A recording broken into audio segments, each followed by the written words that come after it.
Recording live from the Lucky Number 7 Lounge in the basement of Dine, Drink, Travel World Headquarters in the barren wastelands of far west Texas. This is Dine, Drink, Vegas, the podcast by and for people who are stuck at home but would rather be in the land of neon lights and bad decisions. My name is John. I'm your host. I'm also known as the Baller on the Budget. And in episode number 9, we're going to get into a cheap booze drink-off for our drink of the day. Bill's going to give us an update on his recent solo expedition to Vegas, and we'll break down all the news stories that we thought were interesting as you plan your next trip to America's favorite travel destination. And now it's time to welcome the founder of Dine, Drink, Travel, the high roller of the high plains, the king of comps, the leader in the luxury lounge, the man who's always waiting for the limo to take him away to the resort. Bill, come on in and say hi to the people. Hey, John, how are you today? I am great, but I'm a little bit afraid of what we're about to get into here. I am also afraid of what we're about to get into here, but you're the baller on a budget. You're the one who likes to drink cheap stuff, and I feel like this is an homage to you. And it is. So what we're going to do today, listener, Bill happened to be somewhere now in our quaint little dirty oil-filled hamlet that we abide in. There are no places with store brand liquors, or at least not a whole lot of that sort of thing. But if you're in civilization, and Vegas counts as civilization, and you're someplace that has a Trader Joe's, a Total Wine and Spirits, a Costco, you can find store brand liquors that are often made by big distilleries under a different label. Some of them are actually tremendous bang for the buck. Some of them are very, very, very regrettable, and Bill picked up a couple of Trader Joe picks. So we're going to start with the Tennessee whiskey. So let me give the backstory. We're in the middle of a 12-hour road trip, me and my wife and our boys, and we stopped in Santa Fe, and we went into the Trader Joe's, and it was a long road trip, and I've been stuck in the car with my kids and all that sort of stuff, and I needed whiskey, so I decided, what the heck, let's try some of this Trader Joe's stuff. The first thing that we're going to try is their Tennessee whiskey, which the bottle doesn't tell you a whole lot. All it says is that it's aged a minimum of 6 months, which does not seem like a long time to age whiskey. No, it doesn't. And that it is filtered with the Lincoln County process. It says sour mash bourbon whiskey, and it was bottled in Houston, a city I love, but not one of the world's more renowned bourbon capitals. And that is all the information I have. Yeah, so to kind of unpack what's on the label, it's called a Tennessee bourbon, but not a straight Tennessee whiskey. So to be a straight Tennessee whiskey, you have to meet all of the requirements to be a bourbon. Plus, you have to be charcoal filtered, which is what it means by the filtration statement. And you actually have to be bottled and aged in the state of Tennessee, which this was distilled there, but aged in Texas. I've got to say that on the nose, there's not a lot going on here. No, just a hint of spice, a little vanilla. It smells better than some of the stuff I had in college. Mm-hmm. All right. Yeah. Hey, you've had a taste. Is this worth it for me to have a taste? It's not terrible. You're not going to spit it out. I will say that it's not terrible, but it's not good. There's a.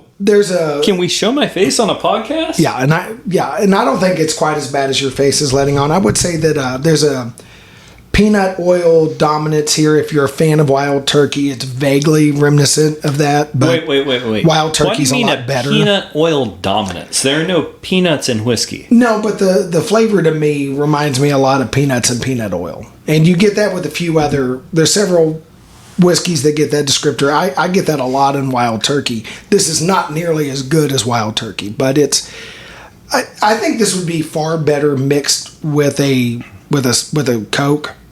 It's not terrible. And yeah, if you mix it with something, it might be survivable, but that's not how I tend to drink my whiskeys. So neither of my grandmothers drank. They actually denied quite loudly that they did, because the Bible in the book of Second Opinion says that thou shalt not, or something, I don't know. This whiskey tastes like what my grandmothers would have kept hidden in a drawer if they occasionally had to have a nip because they didn't know what whiskey should taste like. This is... Okay, so the bottle was $15. It was a good price. I'd rather pay $10 more and get something else. Yeah, and if you just so happened that you wanted a whiskey, you knew you were going to mix, you were stopping by a Trader Joe's, you wanted a bottle for the hotel, you wanted to get something cheap. Yeah, I could defend this, but even at $15 a bottle, most places you can get mellow corn for $16 to $21 a bottle. You can get Evan Williams 100 proof in that price range.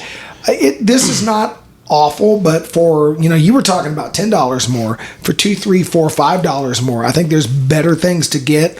But if your options were limited, or you just happen to be a big Trader Joe's fan, I've drank way worse. It is young. But here's the thing, Trader Joe's, if you're there anyway, they sell grown-up whiskeys. They also sell the bourbon, which we'll talk about in just a second, which I have tried, and they sell several different kinds of scotches. So, John, would you like to let this whiskey go home with you? I don't know. Well, I would wind up making homemade Fireball out of it if I did take it home. So that's okay, because that would make it not taste how it tastes now. So congratulations on your homemade Fireball fixins. All right. Well, let's switch gears then, and let's go to this bourbon. Right. So the bourbon... And to be clear, I have tasted the bourbon rather a lot when we were in the hotel. Ooh. What can you tell us about what the bottle says for the bourbon, John? So the bottle says that it comes from the Bourbon Street Distillery in Louisville, Kentucky, which is an entity that does not exist. According to the internet, this is likely made by Sazerac Incorporated, the parent company of Buffalo Trace. They do have a facility in Louisville. They have a lot of facilities. That's the rumor online. I've read mixed reviews online. I've got to say, when I get my nose into this, it's a lot hotter smelling, a lot more of that alcohol hitting your nose than the Tennessee whiskey. The Tennessee whiskey was certainly there was not a lot of exciting things going on in the smell, but there was nothing offensive. This is a little bit hot. Again, this is, not aged very long. This is very young bourbon. True, although some of the characteristics of a hot whiskey you like, I will say that this bourbon, the Trader Joe's bourbon, I like better than I like the Trader Joe's Tennessee whiskey. I'm assuming they've got a Trader Joe's in Vegas. If I was getting a bottle of either one of these to have up in my room, and by the way, folks, when you're in Vegas, please stop somewhere, not where the limo driver tells you. Stop somewhere like an ABC store or a CVS or something. Or Total Wine. Total Wine, which would be on the South Strip. Any of those would be great choices. Do that and get a bottle of whatever you're going to drink. Take it up to your room, because that is so much cheaper than whatever they're going to charge you at the bars downstairs, and it's certainly cheaper than the hotel liquor store. If my choices were between these two, I would get the Trader Joe's bourbon every time. It's not that it's good, because it's not, but it's it's a $15 bourbon. I feel like whatever. It doesn't make me sad. There's things I prefer, but it's not bad. Mm-hmm. I gotta say, I'm believing what the internet has to say about this being a Buffalo Trace Sazerac product. It reminds me a lot of McAfee's Benchmark, which you can get at basically the same price. Usually Benchmark is done at the Frankfurt facility, but I'm guessing this is the same recipe done at one of Sazerac's other distilleries around. This is really not bad. Again, I think for that $16 to $24 price point, there's some other bottles that I like a whole lot better. But again, if I happen to be in Trader Joe's and I wanted a whiskey that I was mostly going to mix in my hotel room, if I'm going to get Do you like this or the Tennessee whiskey better? This is definitely preferable to the Tennessee whiskey. I don't think I would ever buy the Tennessee whiskey. I could get by with this. If I'm going to mix it with Coke Zero anyway and just walk around the casino with my Coke Zero bottle, because I can afford the $5 Coke, and then fill it up with my whiskey upstairs, but I'm not buying the $50 rot gut whiskey in the hotel. This would be acceptable. I'm actually perfectly willing to finish this neat, right? It's not my favorite, but it's fine if you need something to kind of maintain your buzz in Vegas or whatever. Coolio, I would take this, but we actually, and y'all, we aren't pouring big shots of this. No. Because we've got to get through the rest of this podcast. But John, let's talk about one more thing. We each poured ourselves a shot of Weller Special Reserve. Listeners, that's the Weller with the green label. It is the entry-level Weller. but it's a real whiskey, right? Like you can get a handle of it for $50 if you can find it. You can find a bottle of it for, depending on where you are, $25 or so. So it's not that it's an expensive whiskey, but it's at least a grown-up whiskey. So I'm not going to take a taste of a real whiskey having had those other ones. Let's see what I think. So I'm going to take a different tack on there. And the Weller is coming across way smoother, but part of that is the function of we have rocks in that we were doing the others neat and it's had time to melt. I would say that I would call that Kentucky bourbon a real whiskey. I think it's quality-wise, I think it's as good as, Jack Daniel's No. 7 or Jim Beam. And it probably is made by a real distillery, the same distillery making this Weller. I prefer Weller because it's wheated. And I was about to say that exact thing. I like the Weller better, and I think it probably is a better crafted whiskey than whatever it is Trader Joe's sold us. But the Trader Joe's bourbon very much talks about being a high rye bourbon. The Weller is a wheated bourbon, and I prefer that kind of softness to it. So it's probably not a fair comparison. I probably should have poured something else for this third one. Probably, but you did what you liked anyway. And I'll say this, when it says it's a high rye bourbon, clearly there's a rye finish to that, but I don't read the spice coming off that some high rye bourbons have. I think to me it's fairly middle of the road. I could get down with that. Kentucky bourbon, the Tennessee stuff is awful. I will say, listeners, if you want to try some store brands without having to buy the whole bottle, Total Wine will usually let you sample theirs. I will say I have not had great luck with bourbons, although I can't remember the label. Total Wine's got a wheated bourbon that I ran into this summer that wasn't bad. Some of their scotches are pretty good, although one or two of the scotches are pretty terrible. The nice thing about Total Wine is usually the employees will let you do some sampling of their store brands. Sometimes they'll even let you compare the store brand to the famous name they're aiming for. And in the case of both the bourbons and the scotches, sometimes what's getting bottled in these store brand labelings are barrels of well-known names that didn't quite make the standard to go into their blends, so they sell them off to third parties. And it's not that it's bad whiskey, right? If you get their Glenlivet or their Lafroig taste alike, it's almost as good as the real thing. It's just that collection of barrels that didn't quite make the cut. Right. So I think my summary of this is if you're looking to buy a cheap bottle of store brand whiskey to get you through a trip, in this case a trip to Vegas, but a trip to wherever, you know what? There's some options. I'd rather spend a few more dollars, but there's some options. In the Trader Joe's line, the bourbon is distinctly better than what they're calling a Tennessee whiskey bottled in Houston. Yeah, and that should have set off enough alarm bells to know that wasn't because, if we've learned anything from the NFL, that transporting a product from Houston to Tennessee or vice versa does not improve it, because the Titans didn't get magically better when they became the Oilers, and you could move them right back, they still wouldn't be any better. Anyway, we've lost all 2 listeners from Tennessee and Houston. And we only have like 9 listeners. We can't afford to do that. All right. Well, let's move on from the drink of the day. And Bill, let's talk about your solo trip.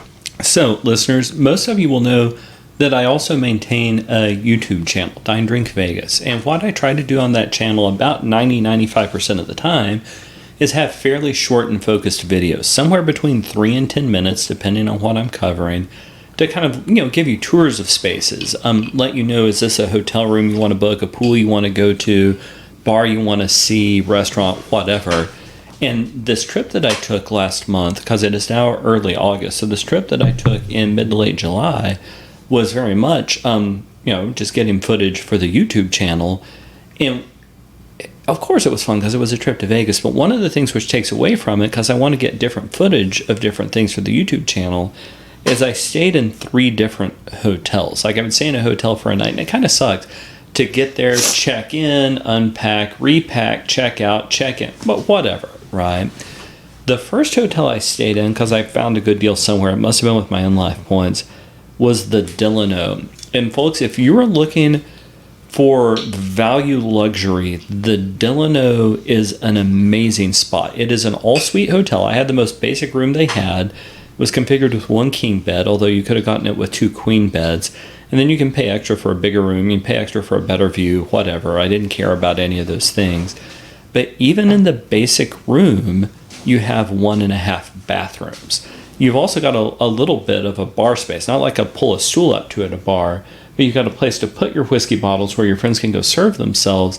And we'll talk about this at the end of today's podcast.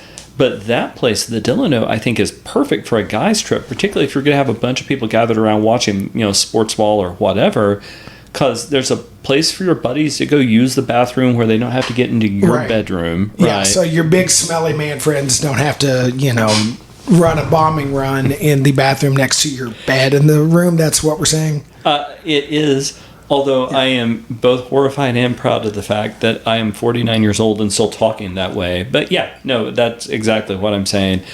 And you've got plenty of space to sit around and watch the TV and all that.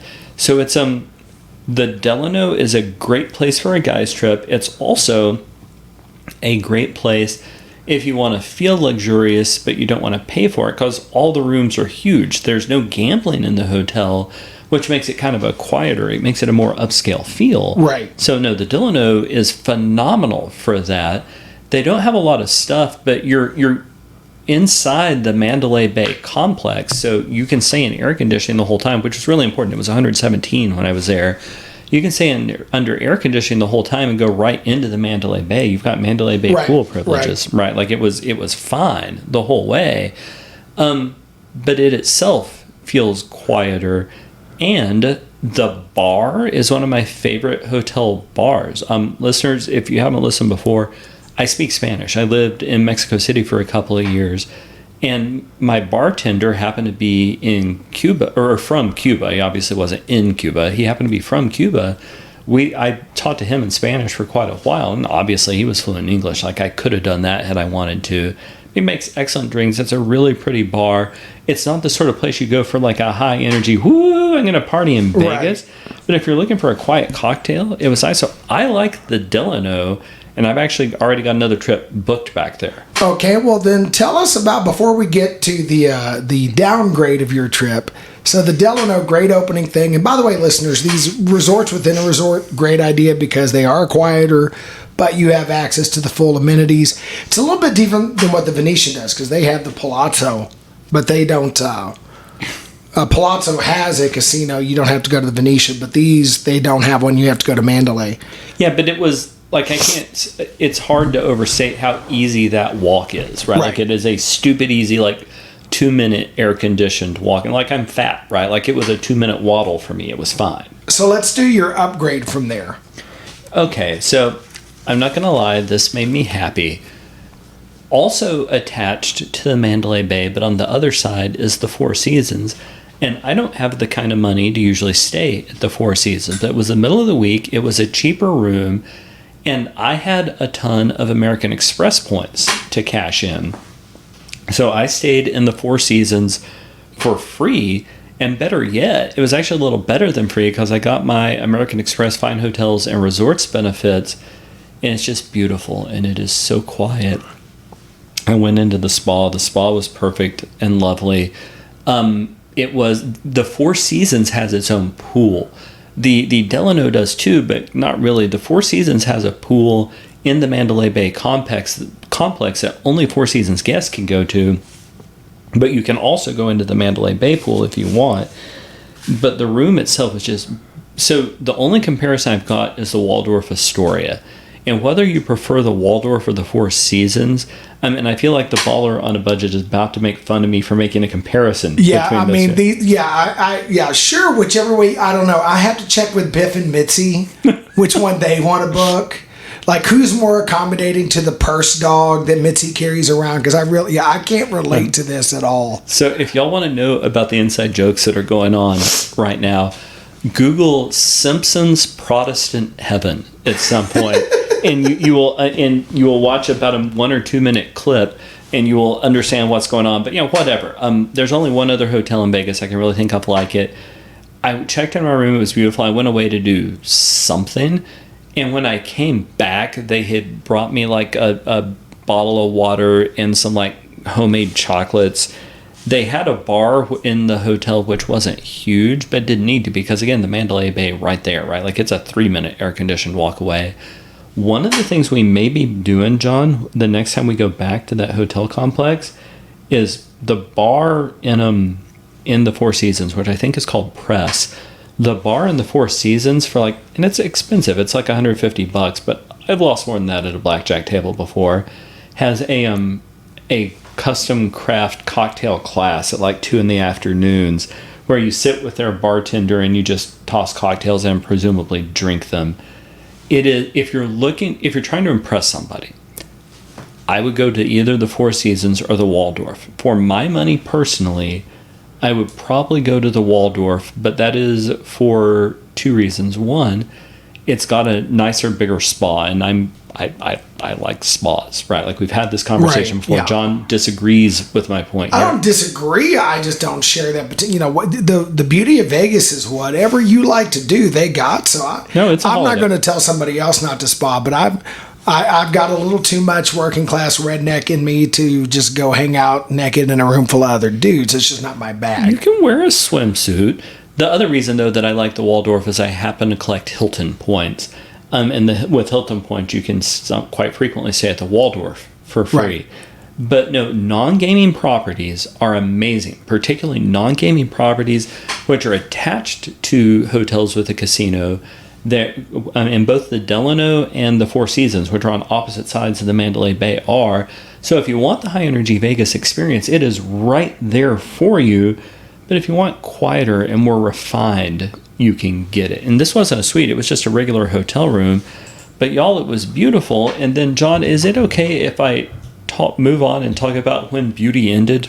Yeah, so let's just sort of prepare for your reaction for night number 3, because you had a slight juxtaposition from a place that is made for the landed gentry, and I'm not sure if they make you show a sealed deed of your family's estate to get into the Four Seasons, but you then took the car ride of sadness to... Well, they didn't have to make me show it. It turns out that my however many greats it was, grandfather and his dad both fought in the American Revolution, in spite of the fact that they were Anglicans who owned land in Virginia at the time. They knew, right? Yeah. Like it was okay. Yeah.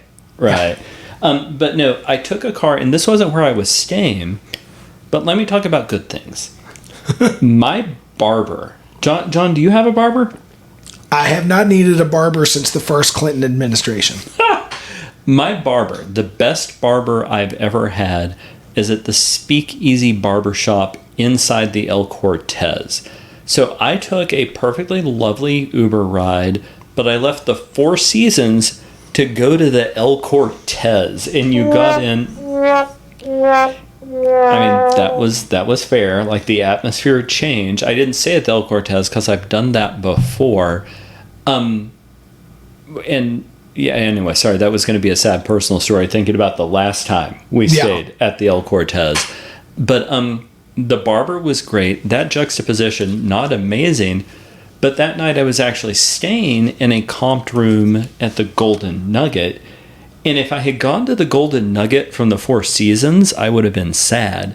But it turns out I walked into the Golden Nugget having spent some time in the El Cortez, and it was lovely. And it's not that the Golden Nugget is the most beautiful hotel in town. It is not. However, I don't gamble a lot there because there are gambling rules on weekends and on evenings. Their gambling rules aren't good. Like I don't like it's the only place downtown with like bad gambling odds. But I gambled a little bit there, and they just kept bombing me with free offers. So eventually I took one. I paid a little bit of money to upgrade. I think I paid $50 or $60 to upgrade. But I got the Golden Nugget Rush Tower Corner Suite, which again would have been a beautiful spot for like hosting a group if you're going to watch TV, or if you want to all get together in the room for drinks or something like that. There was a lot of room for it. There was only the one bathroom, but it was fine. So yeah, no, the Golden Nugget was great. And during the middle of the week, particularly during the day, they have better gambling odds. But yeah, the Golden Nugget's got uniquely good comps. Like I get better comps at the Golden Nugget, where I haven't really gambled much, than I do at the El Cortez, where I've gambled rather a lot. I felt bad because I didn't gamble at the Golden Nugget more than a couple hours. I left there to go down to Plaza. I was about to ask you for the name of the hotel you like so much, but I hold on just a second. I had to go get a piece of paper. I left there to mostly gamble at the Plaza, and I will talk about why when I get to the restaurants part of the meal. But within like 2 days after I got back, then the Plaza sent me a room deal for like 3 free room nights and, you know, some other stuff like that. So now I'm in the Plaza system, which is cool. The Plaza is a much better place to gamble. I can't speak to the rooms there. My guess is that the Golden Nugget's got some better room options. And different people are going to like different things. So yeah, I stayed at 3 distinctly different places, but I guess the takeaway from the different places that I stayed, there are some great spots in Vegas where you don't have to spend an obscene amount of money. Like the Delano, even if you're paying cash, it's one of the cheaper properties in the MGM ecosphere, right? But that and the Golden Nugget both had some great options for guys' trips. That's not so much the option or the vibe at the Four Seasons, but the Four Seasons would be great for a quiet, refined trip. You're trying to impress somebody, you're trying to get away, or something like that. Yeah, that sounds really good. My only thing about the Golden Nugget is you can kind of feel the echoes of the Steve Wynn era there. And I just get the feeling that the Golden Nugget is now a place that desperately wants to feel like it belongs on the Strip, but it is definitely not on the Strip. And yeah, it's kind of a fish out of water, I feel like, down there. It very much is, and it's not updated as much as those other hotels. So in terms of entertainment things I did on this trip, I already talked about the Speakeasy Barbershop. Y'all, I love that spot. I also spent a lot of time walking around pools because and I don't want you to be right, John, because it hurts my soul when you're right. But I am. You know, broken clock twice a day, whatever. You're right that a pool day can be a fun way to spend time in Vegas, to the point that we may actually be doing that in 3 or 4 weeks here. But I spent quite a bit of time in the Mandalay Bay pool, and you know, I was just kind of walking around. But the Mandalay Bay pool is fun. They've got a lazy river and all of that. The lazy river I'd actually be comfortable doing with whatever group you've got. Kids, fine. Guys trip, fine. If you and your date want to go do it, fine. Whatever. If you want a quieter space, I think anybody who's got access to the Mandalay Bay can go into the Delano pool, which actually isn't at the Delano Hotel. It's in the Mandalay Bay pool complex. They certainly didn't. They asked me for my Delano key card to get into the Mandalay Bay pool. They didn't ask me for any key card at all to go into the theoretically separate Delano Beach Club, which was quieter. Yeah. And I think a lot more relaxed vibe. The Four Seasons, if you want quiet pool day, is absolutely the spot. If you're a Four Seasons guest, you can go into the Mandalay Bay pool. If you're a Mandalay Bay guest, you cannot go into the Four Seasons. No, they pool. keep the hoi polloi out. Yeah. Yeah. And it's to the point, like, to even get in there, you've got to go through a series of doors, know where it is, that sort of thing. And have your genealogy on a scroll. Doesn't everyone? Stamped with your family signet to make sure that you are in fact a liege lord. Otherwise, you're not allowed in the space. No. But the other hotel I went to was and I have some video up of this on the channel sometime pretty soon. I went into the Golden Nugget pool, which is very much the same kind of vibe as the Mandalay Bay pool. I will say there, I don't know that's a place I hang out again, because there were a lot of kids there. I mean, God bless, right? Like, I've got kids. I don't take them with me to Vegas. If you're going to go to the pool at the Nugget, it's a great space. Like, it's actually a gorgeous space, and they've got some blackjack tables. They've got all that sort of stuff. There's just so dang many kids all the time. That wasn't in a fairly confined space, right? Like, you can't really get away from them, even if you do have one of the luxury cabanas up top or something like that. For my money, the Golden Nugget pool, not really worth it. But again, if you're planning a family trip or something like that, great. They are right there for you. Ooh, look, I found the rest of my whiskey glass. Hey, that worked out really well. All right. So what else? What about some of your meals and lounges before we close out to head to news? I screwed up my reservations on this trip, which is weird. I don't usually do that. I'm usually really good at it. Matter of fact, I may have once or twice uncharitably made fun of you when you screwed up some reservations. This time, though, I only screwed them up for myself. Right? There you go. Works out well. So I wound up the first night, because I didn't have reservations at all, I wound up at Strip Steak inside the Mandalay Bay. That was a happy accident. It was dead quiet. I'm a little worried about that place making it. They said it's usually, I sat at the bar, I talked to the bartender. He said, oh no, it's usually busier than this. Hope so, because you're not running a restaurant with the level of traffic they had that particular Sunday night. But it was good. My steak was phenomenal. At most steakhouses, when they would bring you a bread course, what they did instead here is they brought you a French fry course.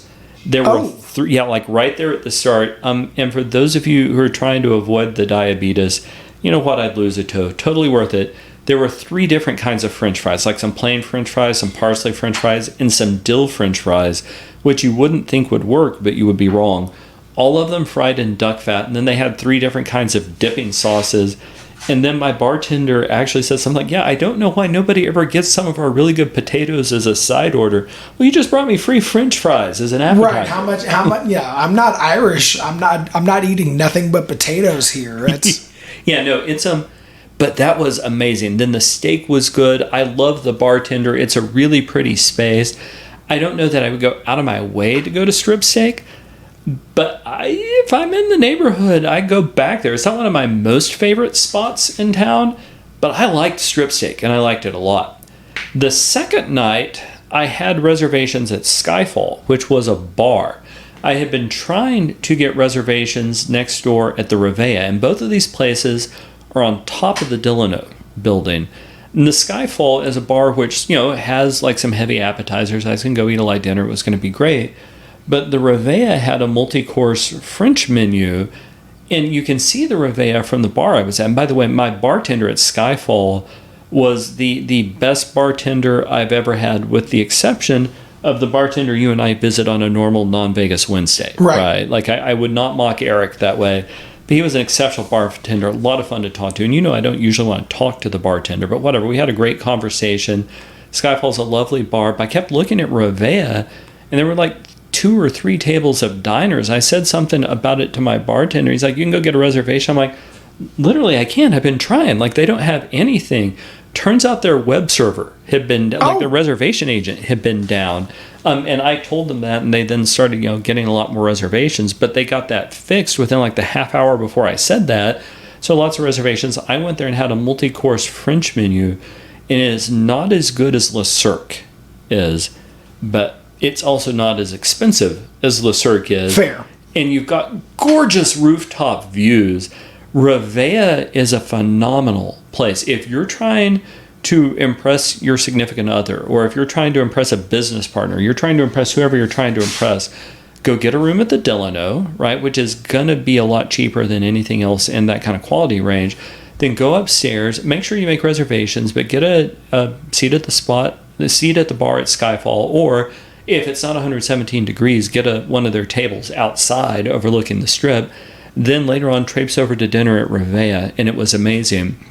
But the last night in Vegas, I went to the Plaza, and I had what I think was my highlight dining experience ever in Las Vegas. And before you reveal, I will say, and not just because of where you were, because we've talked about this place a lot on the podcast, so we know the quality of the meal. But when you sent me the picture you sent me, I was instantly jealous, because you ticked a big item off of your bucket list that I may never get to tick off mine. So. Well, and I wouldn't have ticked that item off of my bucket list if I hadn't been fortified with an ample amount of liquid courage, and I was so well in control of myself. So, y'all, I was at Oscar's Steakhouse, which is my favorite steakhouse in Vegas. I had an excellent steak, although it was cooked a little bit weird. I'll talk about that in a second.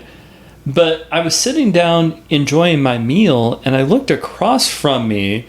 I'm like, that looks a lot like Oscar and Carolyn Goodman. And I'm like, I wonder if that is. And then I asked my waitress, and she said it was, in fact, the mayor's Goodman. So I walked over and introduced myself, and I had a lovely conversation. It was only a minute or two, right? Because I wanted to be respectful. Also, I wanted to finish my meal. But yeah, I met Oscar at Oscar's. And I felt really bad for it, because after I went up and had that, there were like 3 other tables of people who went up to introduce themselves. It's kind of like, I don't know, somehow I made it okay. So, Mr. and Mrs. Goodman, I am so terribly sorry. I apologize for that. I didn't mean to ruin your evening. But yeah, I met Oscar at Oscar's. I met a premier mob lawyer, the guy that the restaurant was named for, a Vegas icon, a former mayor of Las Vegas who was seated next to his wife, the current mayor of Las Vegas. That was about the coolest thing I think I've ever done in the city of Las Vegas. My steak it was an excellent steak. It was seasoned perfectly, which is why I think that I like Oscar's best. It was cooked a little weird, right? Like it was a skirt steak, and it was a mildly different thickness, but it was essentially the same thickness throughout. And I ordered it medium, and part of it was well done, and part of it was at best medium rare. Like they didn't cook the whole steak to the same temperature. And the manager, and I said something about it to my waitress, the manager came over twice to explain to me it was really hard. I'm like, Ace, I can pull it off.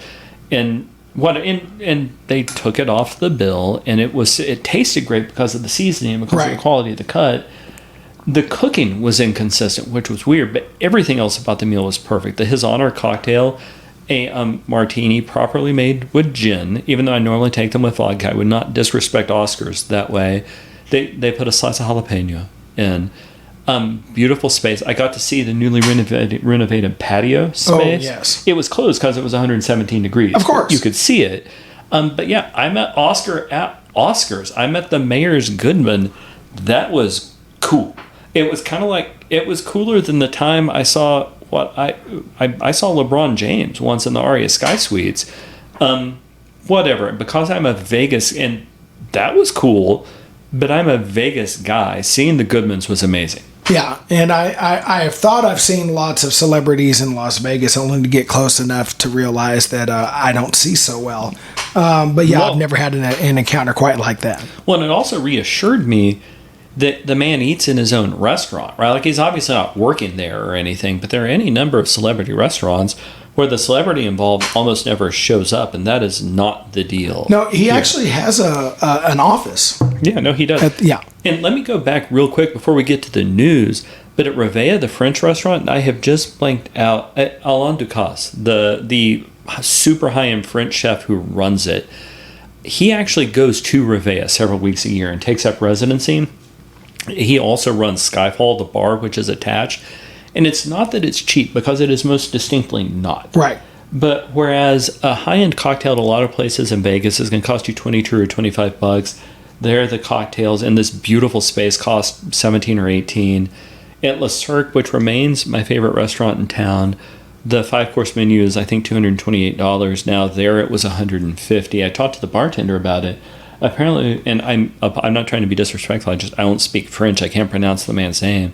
But Alain Ducasse, the chef, said, yeah, I don't need to gouge my diners. Doesn't make it cheap. It's not. No. It's just that he's not squeezing the last penny out of you the way that a lot of places do. Yeah. So I had phenomenal dining experiences, which is part of why I am the fat man that I am now. But it was a great trip, and it provided me the foundation for, I think, what is going to be our trip that we take with a group of guys over Labor Day. But before we get there, what's going on in news in Vegas, John? So the first story I want to highlight, and I got both of these off of Twitter or X or whatever the crazy man is calling it now. Because By the way, you had my favorite tweet ever, because they will always be tweets, but the one I just got was X, and your whole tweet was why. Why? It was some funny stuff. So, go on. I happen to follow both of these companies on social media. Our beloved Texas institution, Whataburger, and the Southeast favorite diabetes causer, Bojangles Chicken and Biscuits, have both announced that they're bringing locations to Las Vegas. Whataburger going into the former Bobby's Burger spot between the Waldorf Astoria and the Aria, and Bojangles 20 locations throughout the valley. Rumored at least one will be on the Strip. So, Bill, are you excited about either of these? And if so, which one? I'm excited about Bojangles because I've never had it. But Matt Mitchell of It's a Southern Thing, who also has his own YouTube channel, has talked well of it before. So I want to go try Bojangles. I'm going to say something controversial. And before I do it, you do not get to charge my Texanness. There are 3 different branches of my family who left Missouri in late 1845 for the Republic of Texas. They arrived in early March of 1846 in the American state of Texas. The last one of my family members to get here got here in the 19th century. It has been a minute. there's better burgers than Whataburger. I like, for example, in our next door neighbors to the west, I like Blake's Lottaburger better than Whataburger. I'm not going to go, I would rather go to White Castle. Like, Whataburger is fine. My 17-year-old likes it, and when I can make him happy by giving him a $10 Whataburger gift card, cool, I'm delighted to do it. But yeah, I don't need to go to Whataburger in Vegas. Okay, but let me make this argument, because I'm not going to say Whataburger's the best burger, because as big a Whataburger fan as I am, I don't believe that. I do like the customizability of the Whataburger. Whataburger holds a special place in my heart from my youth, because it was very often the thing that I ate to survive after going to bar night during college. So even though my rule when I travel is I don't eat any food on the road I can get at home, so I might grab a breakfast biscuit at 2 a.m. in Vegas from the Whataburger, because that's what one does when you need to recover at 2 in the morning. Yeah, 2 in the morning is a whole different ball game. So y'all, I am a proud I'm proud that my hometown is San Angelo, Texas. I am a proud graduate of Angelo State University, which is a phenomenal place for an undergraduate education. Like, it is truly exceptional. But there is a Whataburger that opened not far from my home. I don't know, I want to say it was roughly my senior year in high school or something like that.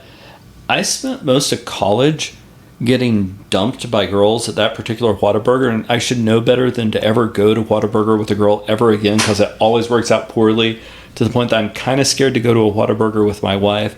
You know what? No, not going to the Whataburger in Vegas. Thanks, ladies. Okay, well, fair enough. All right, in some other news, and this one, like most of our stories, coming from Scott over at Vital Vegas, also with his blog over at casino.org, the FAA has approved plans to construct a hotel tower where the Best Western is currently located, affiliated with Casino Royale.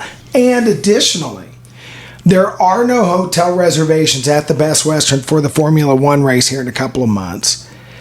And both the hotel and Outback Steakhouse employees have been told that closure is imminent, but casino employees have not been told any such thing.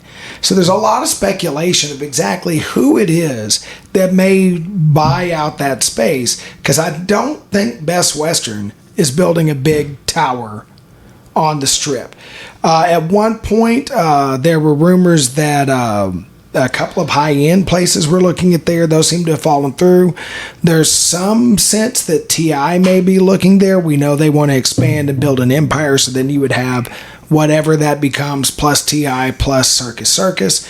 So, Bill, what do you think about the prospects of getting a different owner-operator and perhaps a nicer facility where Casino Royale currently stands?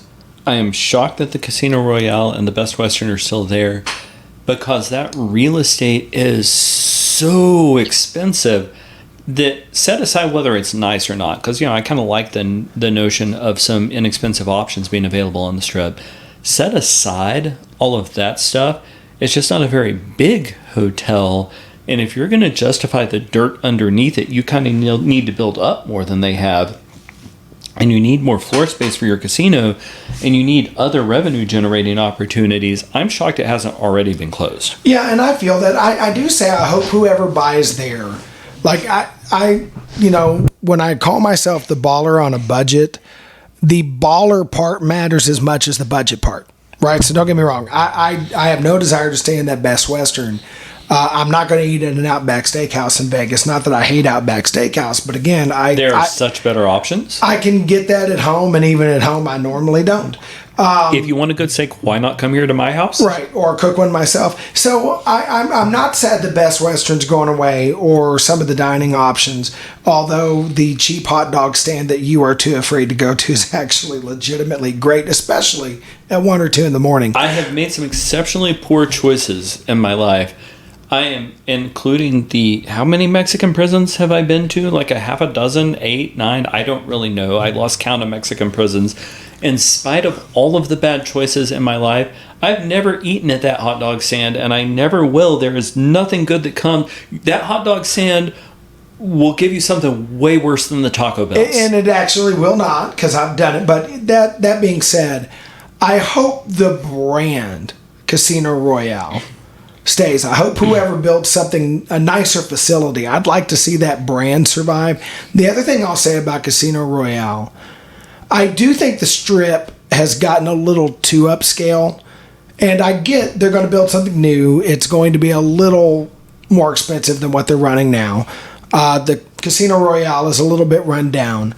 I would like to see them keep a value model and do it a little bit nicer. And that's why I do think if the rumors about TI moving in are true, I think TI might be the right operator for that particular location to give us budget upscale, to give us I don't want the Walmart of casinos. I could live with the Target of casinos if that makes sense. It does, and TI does a good job, so I'd be thrilled to see that.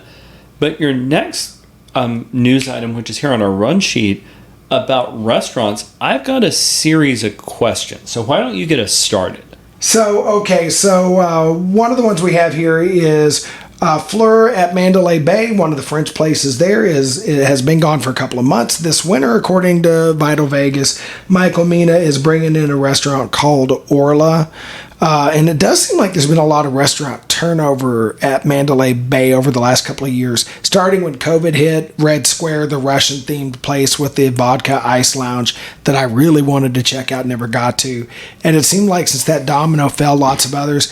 When we took a guy's trip there, spring break, 2-3 years ago, they had roped off and were doing construction over 3 or 4 dining areas. The wine bar just went out, replaced by Retro X. So yeah, there's a lot of turnover at Mandalay's food program. All right, so here are the questions.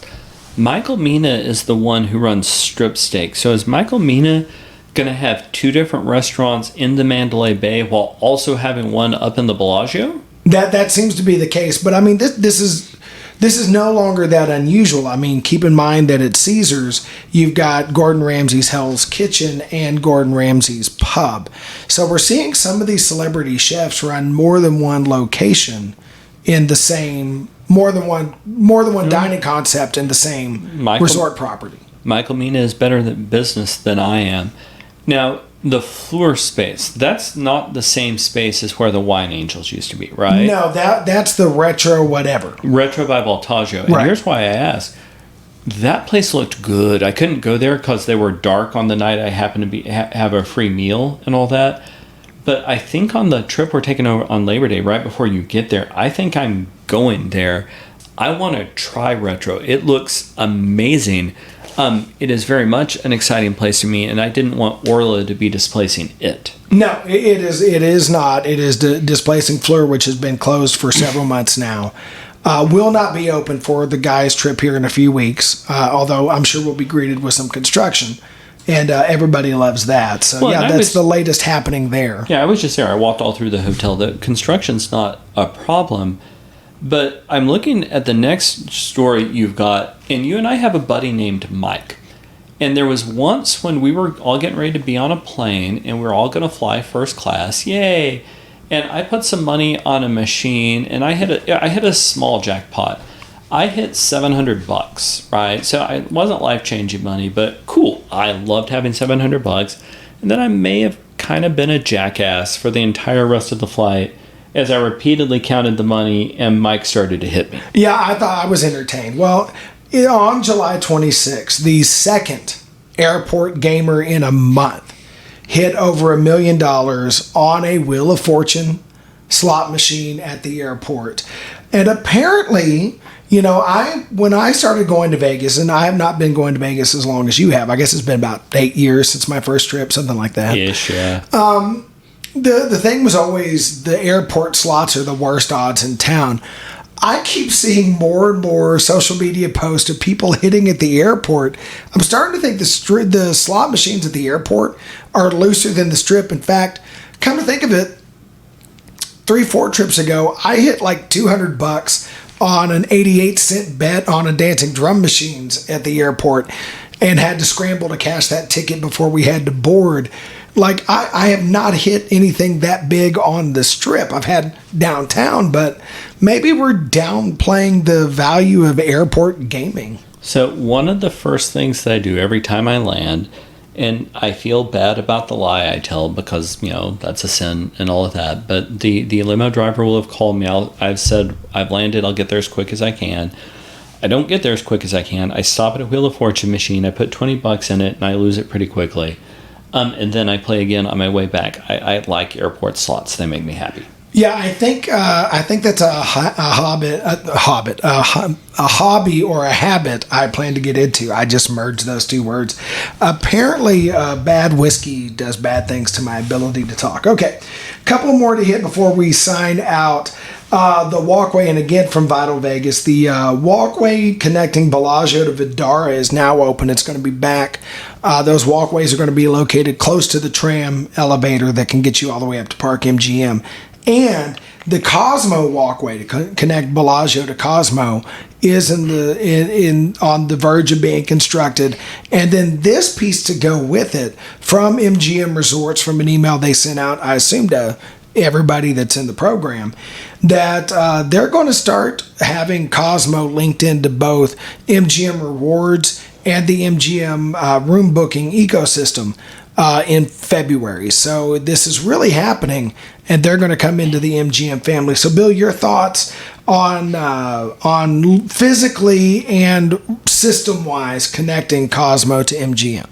So, don't care that much about that. Like, I like the Wicked Spoon Buffet, but the Cosmo has just never really hit with me as a hotel. What I'm more intrigued by is linking the Bellagio to the Vdara, because I increasingly like non-gaming hotels because they're quiet, but I want to be able to get to some of the bigger, more exciting properties too. And it's really hot in Vegas for a huge chunk of the year. I want to be able to do that inside. I'm more interested in the walkway between Bellagio and Vdara. Well, the interesting thing about that is now, even if you don't take the tram, we're going to get very close to where you're going to be able to walk from Bellagio all the way to Park MGM without ever going outside of air conditioning. Now, then you have to go outside to get from Park MGM to New York, and you have to go on an exterior walk to get to Excalibur. But there are a couple of more air-conditioned walkways from being able to get you from Bellagio to Mandalay Bay completely indoors. No, I think that would be amazing, although that would still be a lot of walking. Oh, yeah, without a doubt. But the nice thing is there's bars to stop at along the way. There's, video stopped poker at the machines. bars, you totally continue on your way to whatever your original destination was. So, they're more than happy for you to buy food, drink, and gamble a little bit while you're making the journey. Although I can see, Pompsy did a series of videos where he did, a $20 bet on every roulette table from one end of the strip down to the other. You could do that kind of stuff if I don't have to go outside in the summer heat. So I kind of like what MGM's doing here. I like it very much, yeah. I also think you're wrong on Cosmo. I really want to take my wife to Cosmo. Now, one of the things about Cosmo is, as a standalone property, their pricing is quite elite. But if you compare where they fit in the MGM ecosystem, I can't see them continuing to charge Bellagio prices. I think they're going to have to fall more in line with Aria pricing. And that's useful for somebody like me that I want to stay in the nicest property I can, but I want to get a deal, or at the very least, that I can get a discount on those rates as, an MGM Reward member, because my wife loves the layout and the vibe at Cosmo. The rooms are supposed to be beautiful. I love the dining options there. Their food court area is amazing. Super Frico is phenomenal. Mm-hmm. So I disagree. I really want to see Cosmo in the ecosystem. Yeah, I don't hate it. It's just never appealed to me that much. And it turns out that making her happy is way more important than making me happy. Are there any other news items before we wrap it up? Only if you have any construction updates or any news on the A's, because I don't have either. So I was down at the south end of the strip, didn't notice any construction there. It wasn't hard to take the interstate into downtown. So I didn't, on my trip 2-3 weeks ago, notice any construction. In terms of the A's stadium, I continue to read stories about the deal not being finally done, which makes no sense to me. I guess the last thing before we sign out, you and I and a group of 3 or 4 other guys, there will probably be a half dozen of us on this trip, are making a guys trip over Labor Day, which I'm looking forward to. I will bet on my Aggies to win the national championship. I will feel really good about that bet until the second or third game of the season, Such an optimist. You know what? I watched yesterday the video of you watching the TCU playoff semifinal. I may share that with our viewers at some point. You had a better football season than I did. Fantastic. The semifinal was great. I don't wish to speak of the final ever again. The final never happened. I don't know what you would talk about. It was canceled, and I'll never know how my Horned Frogs would have done against Georgia because that game could not have happened because clearly my football team did not make it to that stadium that day because the team I watched the rest of the season was a pretty good football team. It was. But that game, I don't know who those guys were. No, but I'm looking forward to on that trip. Like, we'll spend a good chunk of Saturday up in a suite in the Delano, drinking whiskey and watching football. That'll be great. At some point, we go float in the lazy river down at the Mandalay Bay with a margarita, which we shall not call margs. They are Ritas. Yes. Yeah, you know what? I can use more than one syllable. Whatever. I'm going to have something delicious to drink.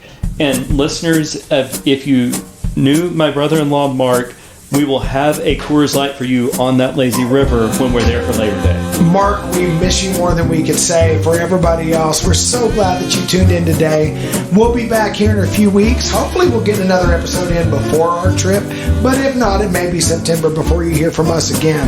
If you miss us, though, check out Dine Drink Vegas on YouTube. Lots of videos that Bill's putting up. I have a few videos that I haven't gotten to Bill yet because I'm lazy. You can also find us at Dine Drink Vegas on most forms of social media. Don't think we've gotten around to Threads yet, but we will. Bill, anything else you want to say before we sign on out? Y'all, thanks so much for tuning in, and thanks for traveling with us.